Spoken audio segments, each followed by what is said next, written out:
Hello everyone, and welcome to Red Ice Radio. Thank you for tuning in to this live program on bbsradio.com.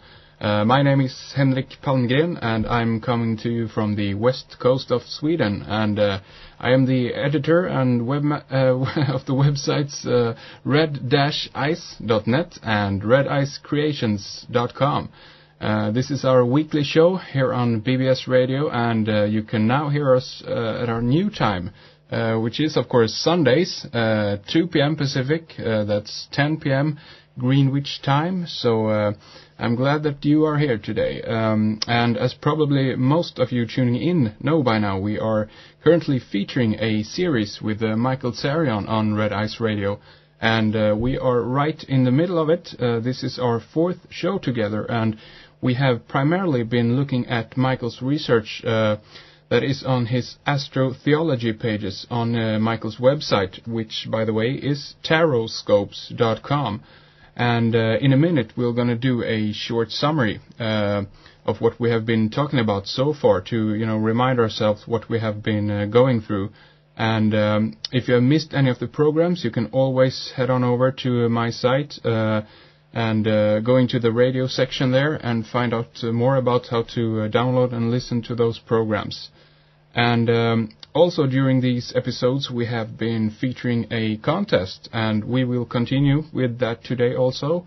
We still have 3 DVDs left from Michael's excellent Origins and Oracles series, and we want to hand out those 3 remaining in the 3 remaining programs that we have in the series. So stay tuned, as we will do part 4 of our contest about halfway into this program, and we will give out the numbers and so forth later on, so stay tuned. Alright, so let's bring Michael on and kick off this program, and welcome back, Michael, and as always, thank you so much for being here, sharing your research, enlightening us, and with these thanks for the invitations. Yeah, it's excellent to have you here. And by the way, I saw your lecture at the Granada Forum last week, I guess it was. It was excellent. That's recently in Los Angeles. That's 3 years, it's actually about 5 years since I was back in Los Angeles. I actually started my public speaking down there. Mm. And, that was a great opportunity to get to share some new material. Yeah. And also, encapsulate some of the themes. Also, very much in, the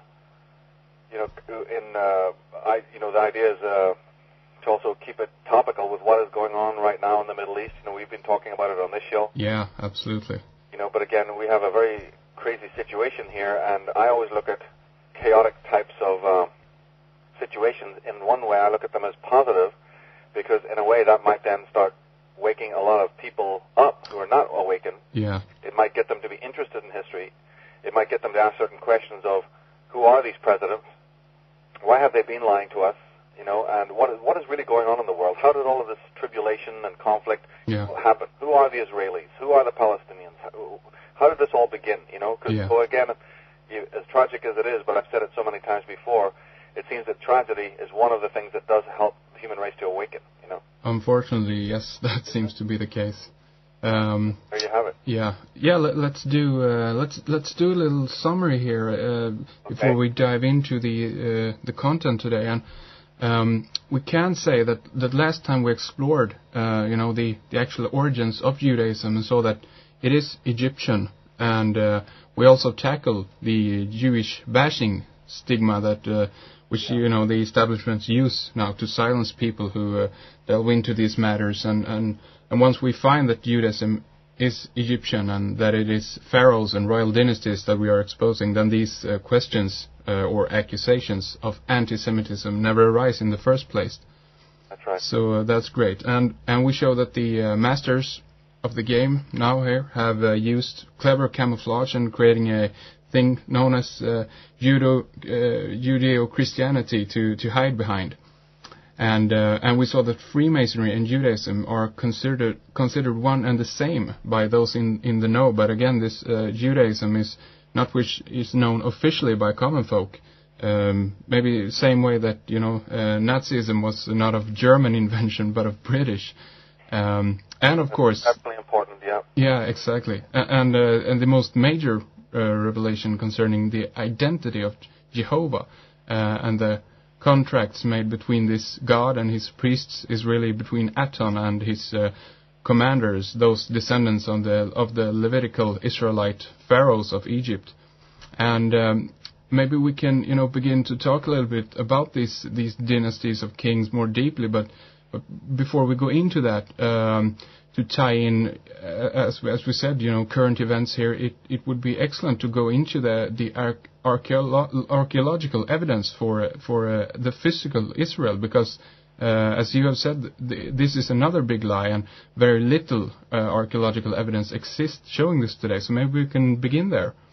Well, you're absolutely right, and I'm glad that you did that summary, because say somebody's coming in for the first time, it's very important to get clued in to several of the things that you just said, which is that, these individuals do use camouflage.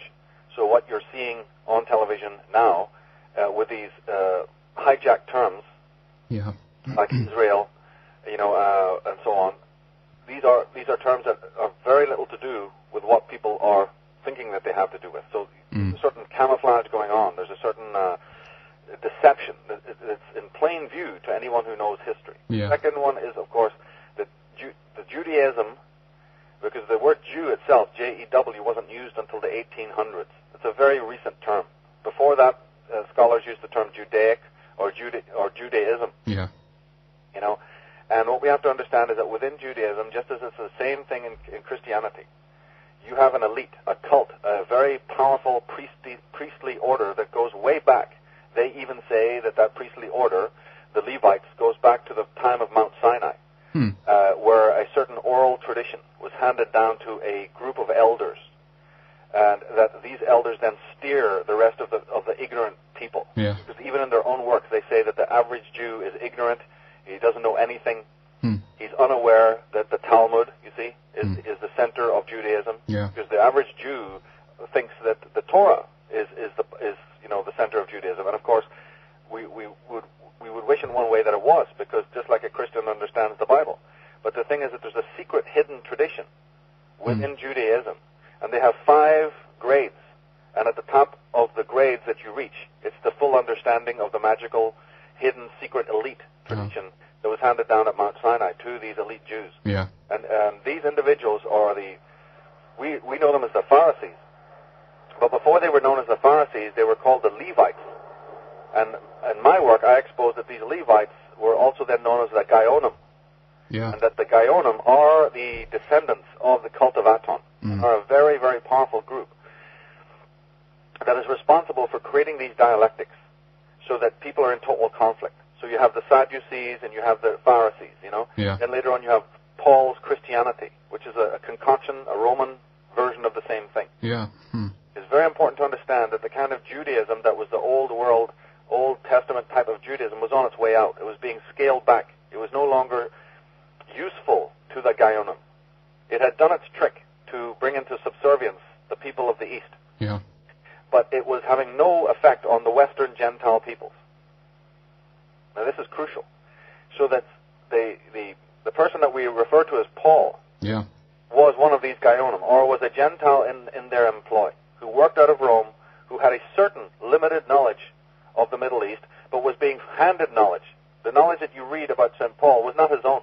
And the whole story of his conversion at Damascus is nonsense. Even the Jewish scholars, have seen through that. Yeah. That this is just total nonsense. And many of the things that he wrote which has become the New Testament, are lies. They're things that are not consistent with what was going on historically, archaeologically, or even theologically in the old world.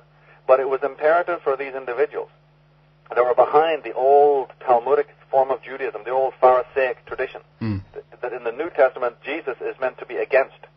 It was very important that the new Christ, the new Jesus, which was a pagan idea, of course, had to look on paper that he was against the old Pharisaic tradition.